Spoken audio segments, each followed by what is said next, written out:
¿Qué tal? Muy buenos días, bienvenidos a 30 minutos. Ya se sabe que la actual crisis económica toca todos los palos y de eso no se escapa nuestro entorno. De hecho, de cara a estos últimos presupuestos que se aprobaron en el Parlamento de Canarias, los presupuestos de Canarias para 2013, en el primer planteamiento surgieron voces críticas de científicos y ecologistas que alertaban del peligro que corrían los parques nacionales. Eso de momento se ha solventado con el añadido de 2 millones de euros, pero vamos a hablar de este asunto con Wilfredo Wilpret, que es Premio Canarias y catedrático emérito de Botánica de la Universidad de La Laguna. Señor Wilpret, ¿qué tal? Muy buenos días. Buenos días, Estíbaliz. No es la primera vez que nos acompaña en un 30 minutos, lo ha hecho prácticamente en todas las temporadas de este programa. Así es. Pero tal vez la voz crítica también más cercana, la que usted también alertaba, de lo que hablábamos, que alertaba de ese peligro que corrían los parques nacionales de cara a estos últimos presupuestos aprobados. Efectivamente, puesto que estos recortes afectan muchísimo la gestión de los parques, que hasta este momento pues era llevada,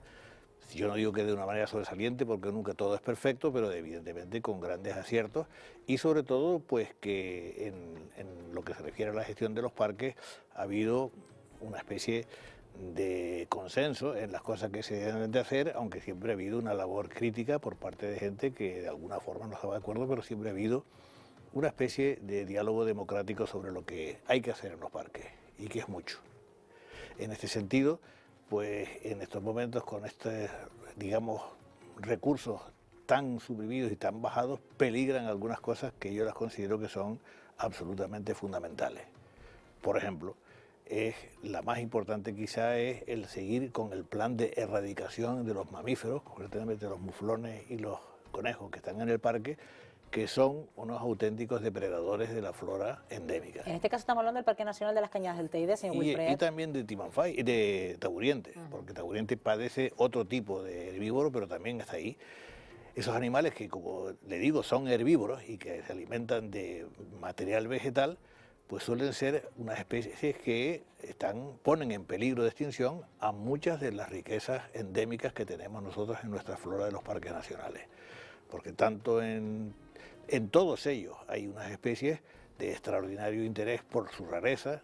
Los parques tienen una gran biodiversidad, que es otro problema grande que tenemos en estos momentos con la supresión de los recursos, y evidentemente es una pena que estas coronas de la joya de la Comunidad Autónoma de Canarias, que son los 4 parques nacionales, se encuentren en estos momentos en una situación de stand-by o de un futuro que puede ser hasta cierto punto negativo. Se habla de una ampliación de 2 millones de euros respecto al presupuesto inicial, señor Wilpret, pero aún así no se quedan satisfechos, ¿no? Se quedan muchas cosas en el tintero. Muchísimas cosas, porque se suprimen cosas. Se suprimen, por ejemplo, dinero que no se va a los estudios que se estaban haciendo sobre la recuperación y el control de las especies endémicas que están amenazadas. En fin, en controlar también de alguna manera al ecosistema, que es todo el matorral de la cumbre, que debe estar vigilado. Y sobre todo, pues que habrá que cerrar a lo mejor algunos de los establecimientos que se encuentran abiertos al público, que son básicos para implementar el conocimiento y la educación ambiental en el parque, y sobre todo, desde mi punto de vista personal, una baja importante en lo que se refiere a la vigilancia, porque el parque no está vigilado a partir de las 4 de la tarde, cuando la gente se marcha a su casa después de haber rendido sus 8 horas de trabajo. Y en esos momentos la entrada queda absolutamente, sobre todo en las Cañadas y quizá también en el Parque de La Gomera, que están, digamos, atravesados por unas carreteras muy concurridas, quedan completamente a la disposición de cualquier persona que quiera hacer cualquier cosa en el parque. No están controlados. Y eso lo considero yo un peligro muy importante. ¿Y qué pasa con la prevención de incendios forestales? Bueno, la prevención de incendios forestales, usted sabe que los incendios forestales es un mal crónico que padecemos, no solamente aquí, sino en todo el área mediterránea, o por ejemplo en estos momentos en Australia es verdaderamente devastador lo que se está quemando. Son cerca de 300.000 hectáreas las que han ardido en el verano austral en estos momentos. Es un problema ligado con el pensamiento y con la manera de ser del ser humano, el culto al fuego, y al mismo tiempo utilizar el recurso del fuego como venganza o como motivos de descontentos o como simplemente locuras de la mente humana de ver arder y de ver quemar grandes extensiones. Y ese es el problema. Evidentemente, yo entiendo que en Canarias las dificultades son mayores que las que tienen, por ejemplo, en la península, por la lejanía en que estamos y porque los medios que pueden venir para sofocar incendios cuando se producen esas terribles circunstancias que pueden volver a padecerse este año, de tener menos de 30 grados de humedad, más de 30% más de 30 grados de temperatura y al mismo tiempo más de 30 nudos por hora de viento, esos son auténticas circunstancias meteorológicas que favorecen los incendios forestales. Yo he tenido este año incluso que contemplar no solamente los que vimos aquí, en Canarias, que fueron terribles, sino ver los que yo vi en la provincia de Málaga, donde yo suelo pasar 10 o 15 días de vacaciones, concretamente en lo que pasó en la Sierra de Ojén, en donde el fuego llegó casi hasta la autopista del sur, lindando con Marbella. Es decir, no es un problema solo nuestro, es constante en toda la Mediterránea. Y también el fuego se ha vuelto más virulento, señor Wilpret, ya no una cuestión de que el fuego sea diferente, sino porque nuestro respeto al medio ambiente favorece que los incendios se propaguen con más facilidad y que incluso ya empiezan a tocar poblaciones muy cercanas. Eso por supuesto es así y eso tenemos esos trágicos, digamos, efectos que se produjeron básicamente en la isla La Gomera, porque quien vio arder, digamos, la gran parte la parte superior de Valle Gran Rey, como es el caso que es uno de los lugares para mí singulares del archipiélago, uno de los tantos lugares emblemáticos que tiene el isla, pues le produce a uno una cierta sensación, digamos, como de tristeza, ¿no?, de ver lo que pasa. Sobre todo cuando uno sabe que eso está producido de una forma, digamos, normal por personas que están perturbadas o que tienen problemas, pirómanos, por decirlo de alguna manera, que son los causantes de estos destrozos y que luego se encargan de propagarlo de una manera perfectamente estudiada para producir el mayor daño posible. Eso es verdaderamente la tragedia de la cuestión del incendio.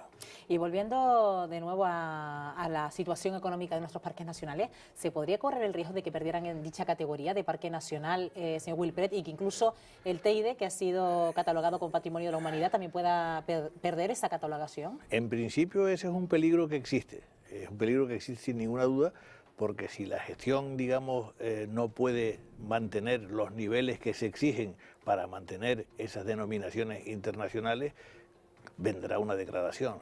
Y si viene una degradación, cuando vengan periódicamente los inspectores que han conseguido esas distinciones y contemplen de que las cosas no se han mejorado, sino se han deteriorado, puede producirse el que se diga vamos a cuestionar ese nombramiento y entonces se pueden perder. Y evidentemente esas etiquetas que tienen los parques nacionales y concretamente el del Teide en cuestión, pues son marcas turísticas importantes para la isla de Tenerife. Cuando hoy en día se habla de la marca España, la marca Tenerife, el lugar que más es visitado por los visitantes que vienen a Tenerife, más de 3 millones de personas que suben ahí arriba, que se vaya deteriorando a la vista de las personas, y que luego eso se pueda difundir con quejas y con unas propagandas, digamos, externas del estado en que se encuentra el parque si no se cuida debidamente, eso va a perjudicarle al nombre de Tenerife. Y eso, de paso, perjudica a la mayor riqueza que tiene la isla de Tenerife en estos momentos, que es su riqueza turística. Todo tiene, digamos, un peligro inherente que puede ser tener un efecto que podríamos llamar un efecto dominó, que empiecen a caer cosas y que al final pues nos encontremos que todo el esfuerzo que se ha realizado, todo el dinero que se ha gastado en conseguir todo eso a lo largo de los años pasados, caiga en saco roto y nos encontremos otra vez 20 o 30 años atrás. Eso sería trágico. Bueno, lo cierto es que con el paso de los años la gestión de los parques nacionales ha ido cambiando de manos. Esto también es bueno. ¿Esto es bueno para el mantenimiento y la conservación de los parques nacionales? Mire, yo le voy a decir a usted una reflexión mía que la hago casi, digamos, al borde de los 80 años de mi vida. Han sido fracasos de nuestra democracia. Por ejemplo, que nosotros hayamos tenido 8 ministerios, digamos, de educación, todos ellos con planes de estudio distintos en 30 años, eso ha sido uno de los grandes fracasos que estamos padeciendo en estos momentos en la gestión universitaria y en la enseñanza en general. Un desconcierto total de que cada vez viene un nuevo ministro y cambian las cosas y llegan a los niveles en que se ha llegado actualmente, que el ministro de Educación, por el pueblo, es considerado el peor de los ministros en su gestión. Que no lo digo yo, eso lo dicen, digamos, las encuestas que se hacen. Lo mismo pasa con los otros ministerios. Por ejemplo, hoy en día todas las cuestiones medioambientales están a la cola de un ministerio que primero es de Agricultura, luego es de Pesca, luego es de Alimentación y finalmente es de Medio Ambiente. Cuando en Alemania o en Francia los ministerios de Medio Ambiente ocupan el primer lugar. Son de tal consideración porque el medio ambiente recorre todo el pensamiento filosófico del ser humano. Va desde la ética hasta la estética. Por todos lados que nosotros toquemos tenemos que dar con problemas medioambientales. Y eso evidentemente en estos momentos se está notando que hay un retroceso evidente, que se está viendo a todas las... Y sobre todo personas de la edad mía lo podemos ver porque desde hace muchísimo tiempo estamos preocupados y estamos, digamos, comprometidos con los temas medioambientales y el deterioro que se está alcanzando en estos momentos es grave. Pero tal vez la gente Tanto en el educativo como en el de medioambiental, los dos ligados uno al lado de otro. Pero tal vez la gente que lo está viendo no entiende ahora que en circunstancias de crisis se le prime o se le dé más valor a un parque nacional, por ejemplo, al destinarle partidas presupuestarias a lo que pueden ser los servicios básicos, ¿no? La sanidad, la educación, los servicios sociales. Sí. ¿La gente es capaz de asimilar que el medio ambiente también necesita su presupuesto? Lo tiene que entender, porque el medio ambiente no solamente son los parques nacionales, son también el medio ambiente de las ciudades, que tiene que ver con factores sanitarios, con factores de aguas residuales, con factores, digamos, de implementación de otra serie de residuos que se están vertiendo al medio continuamente, con el destrozo que se está produciendo en todos los ambientes, con el abandono de los campos agrícolas, por ejemplo, que se están aquí en las islas, es un verdadero problema grave. Está todo ligado. Todo está perfectamente ligado. Y en este sentido, los parques nacionales son, aparte de ser unas inmensas reservas de la biosfera, que lo son, y hay que pensar siempre que en la biosfera se encuentran recursos que hoy en día no los conocemos ni los estamos empleando, pero en el futuro sí pueden resolverle problemas al ser humano. Eso es importante. El destruirla, el eliminar especies que no se conocen es un grave peligro. Y es un peligro de tirar barro o tirar piedras contra nuestro propio tejado. ¿Por qué hoy en día la gente no puede pensar como usted me acaba de preguntar? Pues simplemente porque no han sido educados. Si se les educara a los niños desde el principio seriamente y se les hiciera ver que convivir con los demás seres vivos y en el mundo, o vivir respetando la biosfera, manteniendo un equilibrio normal entre la ecología y la economía. Hoy en día lo que prevalece es una economía salvaje frente al desastre ecológico que estamos produciendo por esa economía salvaje. Si lográramos encontrar un equilibrio entre ambos factores, las cosas irían perfectamente e iríamos camino de lo que nos están diciendo que tenemos que hacer, que es desarrollar un desarrollo sostenible, que seamos capaces de vivir con arreglo a nuestras necesidades básicas y no al despilfarro y al mal uso y al tirar comida, digamos, sin necesidad, cuando hay tanto grado de pobreza, cuando hay tanta miseria en nuestros alrededores, cuando hay tanta gente que está sufriendo en estos momentos el golpe tan grave que está dando esta crisis y que sin embargo, pues, de alguna manera esos recursos se retraen o se van a otro lado. Ese es el problema. Y ahora que se han restado tantos recursos económicos, señor Wilpret, para la conservación de nuestro entorno, vuelve otra vez el debate, el famoso debate de cobrar tasas a los visitantes que acudan a los parques nacionales. ¿Usted está de acuerdo con esta posibilidad? Porque al fin y al cabo también vemos como otros entornos naturales de otras partes del mundo cobran sin ningún... No hay que ir muy lejos, Estíbaliz. No hay que ir muy lejos. En nuestra propia comunidad sí, hay un ejemplo. En Timanfaya. Que es un recurso que le pertenece al Cabildo desde hace muchísimo tiempo y que el Cabildo lo está explotando, aunque siempre se dice que estaba en el límite de la legalidad, pero hasta ahora siempre ha sido así. Y ese es un modelo. Evidentemente, el problema que hay, que se plantea siempre en lo del cobro de tasas, es hasta qué punto, digamos, un recurso público como es el Parque Nacional se le debe de cobrar a la gente. Yo en eso tengo una visión a medias. Por ejemplo, creo que se le debe de cobrar a la gente que sube en sus automóviles y que aparcan en aquel sitio. Y que por ahí, piense usted que al Teide suben 600.000 coches al año. Si se pudiera simplemente poner una pequeña tasa de 2 o 3 euros por aparcamiento en los lugares donde están, entraría muchísimo dinero, pero ese dinero no iría directamente a los fondos del parque, iría a los fondos de la Hacienda Nacional. Se diluiría en el gran, digamos, sumidero que es la Hacienda Nacional y de ahí a que viniera al parque viene un problema. Es decir, está el tema en que yo no veo claro si se cobra y si eso no se revierte inmediatamente en la caja. No servirá para revertir en la conservación y mantenimiento. En una caja del propio parque, ¿no? Otras tasas, pues, es muy difícil. Porque aparte de que hay controversia, sin embargo lo que hay es que hay una falta, digamos, de iniciativa o hay unos impedimentos burocráticos o administrativos que impiden que se produzca. En la época en que, por ejemplo, yo fui presidente del parque, en los primeros años de la presidencia, había un centro de visitantes que funcionaban donde se vendían libros, donde se vendían folletos, donde se vendían postales y demás, y ese dinero iba directamente, digamos, a una caja que era del propio parque. Con ella se compró algún que otro todoterreno para, digamos... Para la vigilancia del Para la vigilancia y para cambiar y para actualizar, digamos, los materiales.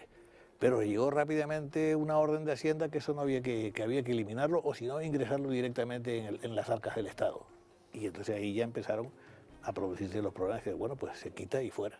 Y se sorprenden los visitantes, señor Wilpret, igual el canario no está acostumbrado a lo mejor a subir al Teide y pagar dinero, pero se sorprenden los visitantes que entrar al Teide sea gratis. Mucha gente no lo entiende. Mucha gente, porque por ejemplo en Alemania eso no funciona, yo conozco bien Alemania, ahí se paga por todo, se paga sin ningún problema, ¿no? Ahora, se ve el resultado, o sea, la diferencia es grande, se ve el resultado, en muchos motivos, en muchas cosas, en los motivos educativos, sobre todo también en el comportamiento de la gente en general, ¿verdad? Hay una mayor sensibilidad.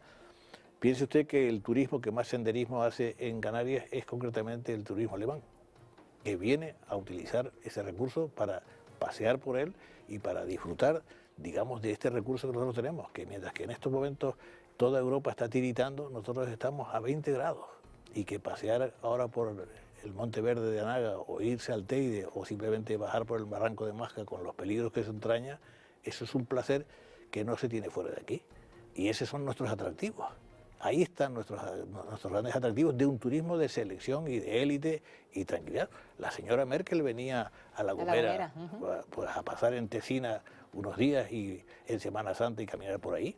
Usted, por ejemplo, fíjese la trascendencia y la importancia que tienen nuestros parques nacionales fuera de nuestro entorno. No solamente como recursos humanos, sino también incluso como recursos científicos. Viene a eso iba yo, no que interés científico también tenemos que explotar, ¿no? Turísticamente de nuestros parques nacionales. Todos los años vienen estudiantes de las universidades, digamos, alemanas, europeas, a estudiar nuestros parques nacionales, a ver, digamos, lo que son esas reliquias de algo que hubo en Europa a finales de la era terciaria y que fue barrido con los hielos del Cuaternario y que se ha mantenido en las islas como una paleoflora viviente, como una paleofauna viviente. Es algo absolutamente excepcional, esos museos que tenemos nosotros aquí. Y desde ese punto de vista es siempre mi compromiso en hacer ver a las personas de lo que tenemos. Es algo así como si uno se dedicara a no conservar parte de nuestro patrimonio artístico. Imaginen ustedes que se abandonara, por ejemplo, el Museo del Prado, por decir, en Madrid. Y yo comparo sin ningún problema al Parque Nacional del Teide desde el punto de vista biológico, con un museo de la importancia que tiene el Museo del Prado, o el Museo de Dalí, o el Museo de Picasso en Barcelona. Ajá. Pero no todo el mundo, no todo el turista que viene, tal vez no somos conscientes todavía de ello, señor Wilpret, de que no vienen buscando aglomeraciones, grandes hoteles en el sur de las islas, sino buscando lo que usted dice, ¿no? El contacto directo con el entorno. Está tal vez poco explotado esa filosofía, esa forma de ver nuestro turismo. Yo creo que no, yo creo que hay muchísima gente, además hay buenos guías, digamos, formados aquí que entienden el tema y que están de alguna manera hasta cierto punto comprometidos con hacer un turismo sensato y además con cierto nivel, me consta, porque yo he visto y incluso he participado con mucha frecuencia en los cursos que se da el Teide precisamente para las personas que van a ser guías del Parque del Teide. Y ahí hay gente de alto nivel, hay gente culta que procede de diversas facciones, desde músicos hasta personas que son, digamos, licenciados en geografía, en biología, en económicas, en empresariales y que buscan por ahí una nueva vida y me consta que les va bien, porque lo he podido ver. O sea que produce de alguna manera un trabajo selecto hasta cierto punto, aunque siempre hay en todo esto pues una especie, como diría, de intrusos que se meten en ese tema y que no están todavía controlados. Eso también tengo que decirlo, que es una parte negativa de cierto tipo de turismo de masas, como usted acaba de decir, que echa mano de gente intrusa para poder de alguna manera competir con los nuestros que están preparados. Eso sin ninguna duda. Pero eso ocurre casi en todas las profesiones. El intrusismo está metido como un mal Y sobre todo en esta época, ¿no? En toda la sociedad, sí. Bueno, y señor Wilfred, estamos hablando del interés científico que puede tener nuestros parques nacionales. Me viene a la mente Alexander von Humboldt, en su momento cuando vino de visita a las islas. En ese sentido, mucha gente se pregunta, bueno, si Alexander von Humboldt levantara cabeza, ¿con qué se encontraría, señor Wilfred? Se le daría un infarto sobre la marcha, ¿verdad? Lo que él vio y lo que se ve hoy en día, a pesar de que, por ejemplo, le voy a decir, y eso va a llamar la atención, la visión que tuvo Alexander von Humboldt en el Teide, en el Parque del Teide, en Las Cañadas, fue peor que la que se tiene hoy del Parque del Teide. Y le voy a decir por qué. Se lo voy a explicar. Porque en aquella época en que vino por aquí Alexander von Humboldt a finales del siglo XVIII, Las Cañadas era un espacio, digamos, que ni estaba protegido y que sin embargo estaba sobreexplotado. ¿Por qué?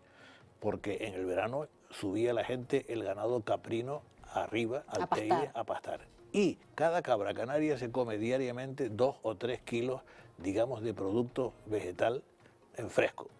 Suponga usted que ya hubieran ganados del orden de 10.000 cabras, todos los días se comerían eso durante tantísimos años, o sea que prácticamente Humboldt no vio ni mucho menos las plantas que han aparecido después de que desde el año 70-54 el parque ha entrado en reposo y que no ha permitido que se entren rebaños de cabra en el verano, sino simplemente los muflones y los conejos. Y ha cambiado de una manera radical.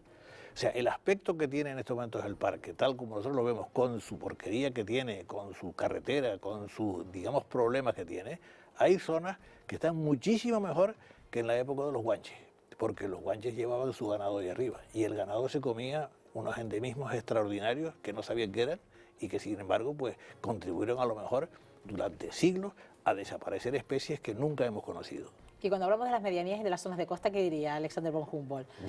Se quedaría fuera de combate. Esa famosa frase que él hace de cómo estaba el Valle de la Orotava, es una verdad. El Valle de la Orotava es una tristeza, porque yo conocí un Valle de la Orotava de niño completamente distinto al que se contempla hoy, que es una gran conurbación absolutamente degradada desde el punto de vista de la agricultura, quedan pequeños vestigios y con los clásicos problemas que tienen 3 urbes en 3 ayuntamientos, que son 3 administraciones y que no tendrán probablemente una visión conjunta de lo que significa el gestionar ese famosísimo deslizamiento gravitacional que es el Valle de la Orotava. ¿Y qué aportó von Humboldt a la biodiversidad de las islas, en concreto de la isla de Tenerife? Pues en 2 momentos claves de su pensamiento surgió una nueva ciencia. Él, cuando subió por primera vez al Teide, se dio cuenta de que existían lo que se llaman pisos bioclimáticos. Los pisos bioclimáticos son las distintas formaciones que están situadas en la altura de la isla en función del distinto clima que hay en cada altura. Abajo, en la parte baja, el clima es, digamos, un poco más bien templado, es seco, pasa por largas temporadas, por tanto la vegetación es distinta. A medida que subimos a la zona donde se condensan las nieblas, hay unos bosques de nieblas, que es la laurisilva, que llamada, yo la llamo Monteverde porque es el nombre que le dio Viera y Clavijo. Estamos en el 2.º centenario de la muerte de Viera y Clavijo y será un año en que habrá que celebrar eso de una manera muy a fondo. Después se sube por encima a la parte alta, en donde está la zona de inversión climática, donde está el clima seco, árido, continental de las Cañadas, hasta llegar al final a la cumbre, donde la vegetación es muy escasa y las condiciones son distintas. Eso lo vio él primero en el Teide y después lo volvió a ver en su expedición por América en el monte Chimborazo. Y de ahí nació una ciencia nueva que se llamó la geografía botánica, o la geobotánica, o la fitogeografía. Esa ciencia hoy en día es una ciencia puntera en el mundo entero. Yo soy un geobotánico, sí, yo soy un geobotánico y además pues soy un ferviente admirador y lector de la obra de Alexander von Humboldt porque siempre es inspiradora, siempre trae algo nuevo. Sí, ¿lo interpreta de alguna forma diferente o cada vez aporta algo nuevo a la hora de leer? Más o menos hemos cambiado poco en la manera de pensar, Estíbaliz. Somos los mismos que hace 100 años. Lo que pasa es que ha cambiado nuestra vida, ha cambiado nuestro modo de vivir, pero el pensamiento sigue siendo el mismo. No evoluciona tan rápido como evolucionan las cosas en la era tecnológica, en donde un iPad se queda fuera de moda al cabo de 6 meses o de 7 meses que hay que comprarse el otro. ¿Y eso cómo lo lleva usted, lo de las nuevas tecnologías, señor Wilfred? No estoy apuntado a ella. No.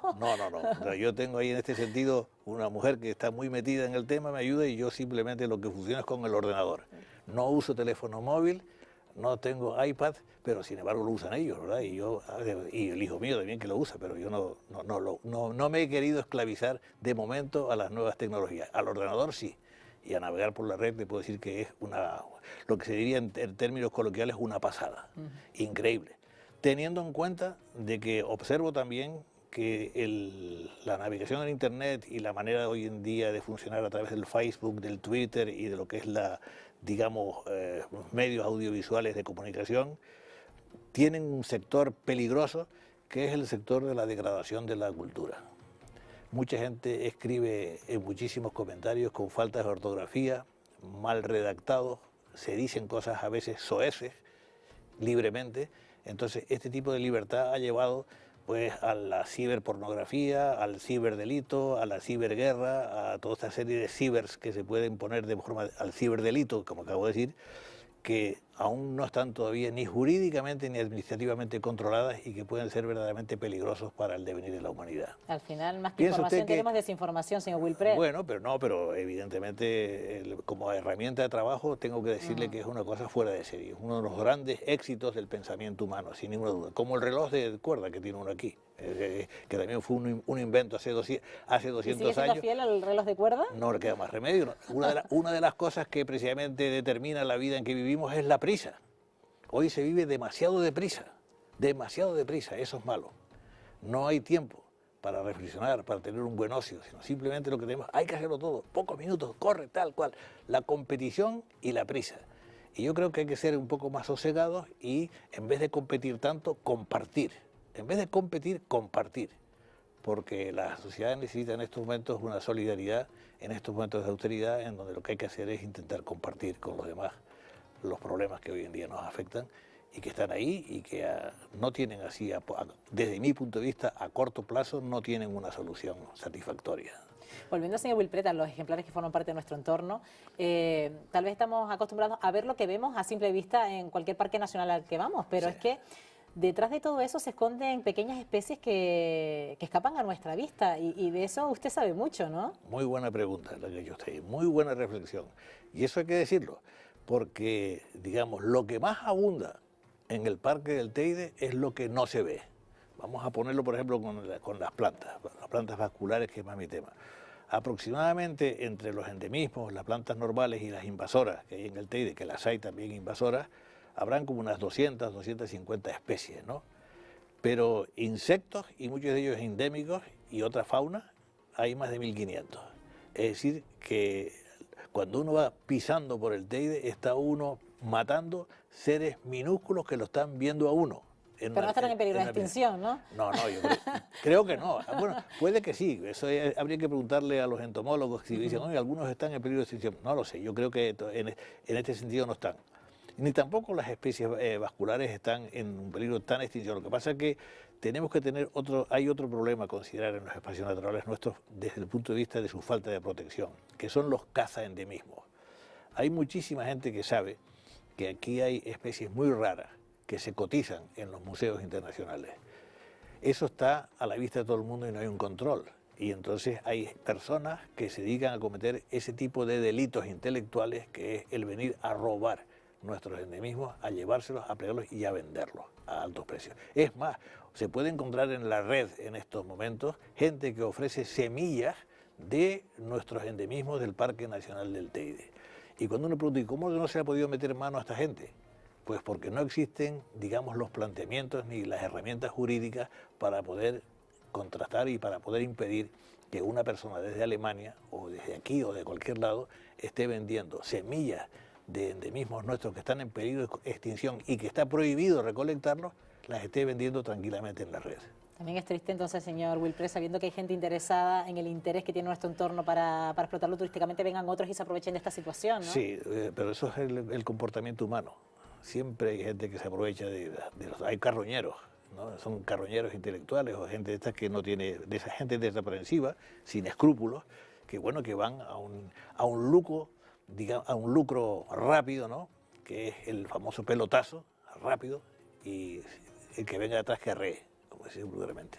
Antes nombrábamos esas pequeñas especies que existen en el Parque Nacional del Teide. No todo es el tajinaste rojo, aunque esto hay que decir que el tajinaste rojo en su nombre científico tiene el apellido Wilpret por ahí metido, no sé. Eso tiene la explicación de que fue dedicado a un gran botánico suizo que fue mi bisabuelo, Germán Wilpret, que vino de aquí y que se estableció aquí, que aquí creó una familia y que en el siglo XIX tuvo unas grandes relaciones con casi todos los científicos que vinieron por aquí, y entonces pues algunos de ellos, digamos, pues le dedicaron el nombre. ¿Y cómo es su nombre científico?